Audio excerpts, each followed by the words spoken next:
김기표 전 청와대 반부패비서관과 부동산 개발업자 김모 40씨가 경기도 광주시 송정동 일대 토지를 매개로 사실상 부동산 동업 관계였다는 의혹이 28일 제기됐다. 지난해 김씨가 대표로 있는 부동산 업체가 45억 원대 대출을 받는 과정에서 김 전 비서관의 송정동 땅을 담보로 잡은 사실이 확인된 것이다.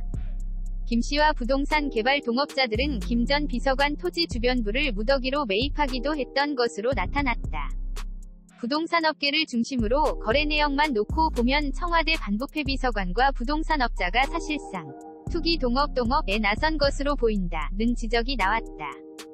부동산 등기부등본을 보면 전남 순천 출신인 부동산 개발업자 김씨와 동업자들은 2017년 6월 13일 송정동 일대의 땅을 일제히 사들였다. 이들이 김 전 비서관에게 송정동 413에서 159 토지 지분을 모두 넘긴 날에 인근 토지들을 집중적으로 매입한 것이다. 김 전 비서관이 사정이 어려운 지인이라고 한 김씨는 413에서 158번지 1158제곱미터 약 350평을 샀다. 김씨가 대표로 있었던 순천 소재 부동산 개발업체 사내이사 이모 45씨. 또 다른 사내이사 이모 53씨도 같은 날에 송정동 주변부 땅을 집중 매입했다. 김 전 비서관과 순천 여수 출신 부동산 개발업자 3명이 같은 날 송정동 일대 땅 1,500여 평을 한꺼번에 산 셈이다. 김 전 비서관은 2006에서 2009년 순천지청에서 검사로 근무했다. 이들이 집중 매입한 송정동 일대 토지는 도로가 연결되지 않은 맹지였지만 송정도시개발구역과 1km 밖에 떨어지지 않은 곳이다. 경기도의 한 부동산 개발업자는 본지 통화에서 개발 이익을 노린 프로 투기꾼들의 솜씨 라면서 청와대 반부패 비서관이 이 무리에 끼어 있다는 것은 누가 봐도 부자연스럽다고 했다. 부동산 개발업자 김씨는 지난해 4월 광주 새마을금고에서 약 31억 원, 같은 날 하남 새마을금고에서 14억 원 규모의 대출도 받았다. 김씨는 대출 과정에서 1361제곱미터, 약 412평 면적의 김 전 비서관 송정동 땅을 담보로 잡았다.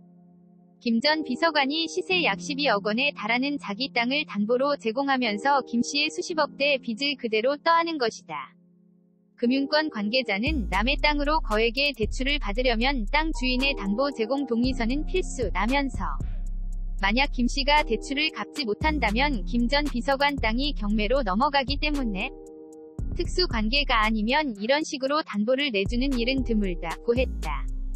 부동산 서류에는 두 사람이 송정동 413에서 159번지 토지의 옛 주인 현 주인으로만 되어 있다.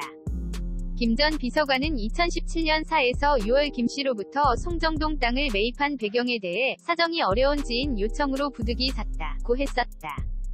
김 전 비서관이 급전이 필요한 김씨 요청으로 토지를 사줬고 여기에 더해 이 땅을 담보로 45억 원대 대출까지 받을 수 있게끔 보증을 서줬다는 것이다.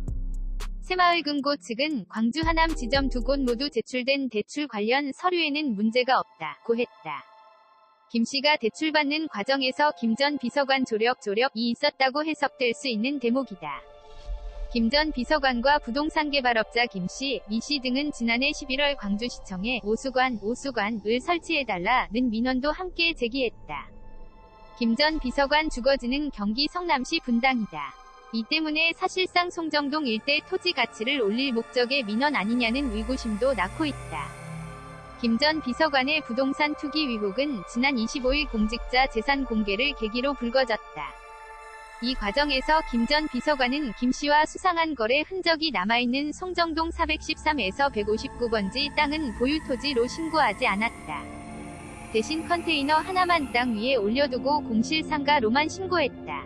이를 두고 정치권에선 김 전 비서관이 부동산 투기 흔적을 감출 목적으로 위장 신고한 것이 아니냐는 의혹이 제기됐다.